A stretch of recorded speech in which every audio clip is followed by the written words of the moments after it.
Hello hi నమస్తే ఆదాబ్ నేను మీ #MD welcome to Tollywood bus. మీరు కనుక మొదటిసారిగా మా ఛానల్ని చూస్తున్నట్టయితే కనుక మా ఛానల్ని లైక్ చేయండి, షేర్ చేయండి, సబ్స్క్రైబ్ చేయండి, పక్కన ఉన్న బెల్ ఐకాన్ని కూడా యాక్టివేట్ చేసుకోండి.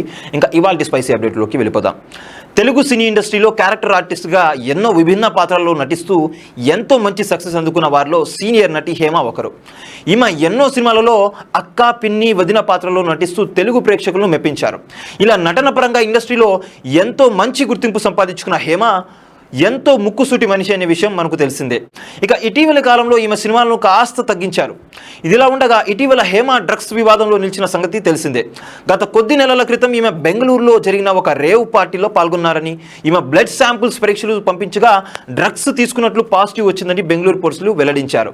దీంతో ఏమైనా విచారణకు రావాల్సిందిగా పోలీసులు అయితే నోటీసులు పంపించినప్పటికీ ఈమె విచారణకు హాజరు కాకపోవడంతో బెంగళూరు పోలీసులు అరెస్ట్ చేసి అనంతరం బెయిల్ మీద బయటకు విడుదల చేశారు.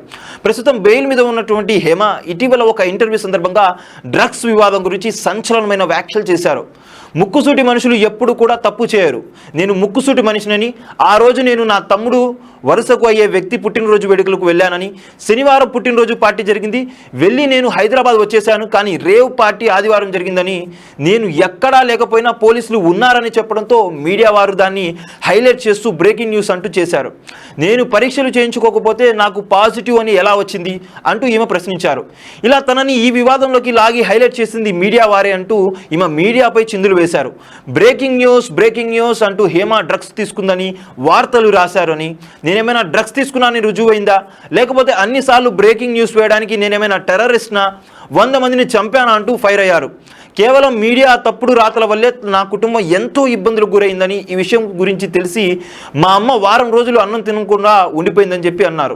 అయితే నేను తప్పు చేయలేదని నమ్మిన ఇండస్ట్రీ మొత్తం నాకు అండగా నిలబడ్డారు.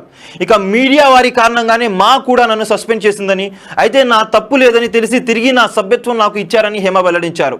రేపొద్దున నేను చనిపోయినా కూడా డ్రగ్స్ ఆరోపణలు రావడంతోనే చనిపోయిందని, నా శవంపై కూడా తప్పుడు రాతలు రాస్తారేమో అంటూ మీడియాపై ఈమె రెచ్చిపోయి చేసిన ఈ కామెంట్స్ ఇప్పుడు వైరల్ అవుతున్నాయి. రేపు కోర్టులోకి నిజాలు తెలిసిన తర్వాత నేను డ్రగ్స్ తీసుకున్నానా లేదా అనే విషయం బయటపడుతుందంటూ ఈమె తెలియజేశారు. చూశారు కదా గైస్, మరిన్ని ఇలాంటి ఇంట్రెస్టింగ్ వీడియోస్ కోసం చూస్తున్నానండి మా ఛానల్. మీరు కనుక మొదటిసారిగా మా వీడియోస్ని చూస్తున్నట్టయితే కనుక మా వీడియోస్ని లైక్ చేయండి, షేర్ చేయండి, సబ్స్క్రైబ్ చేయండి, అండ్ పక్కనే ఉన్న బెల్ ఐకాన్ని కూడా యాక్టివేట్ చేసుకోండి. And thanks for watching our videos. See you next time.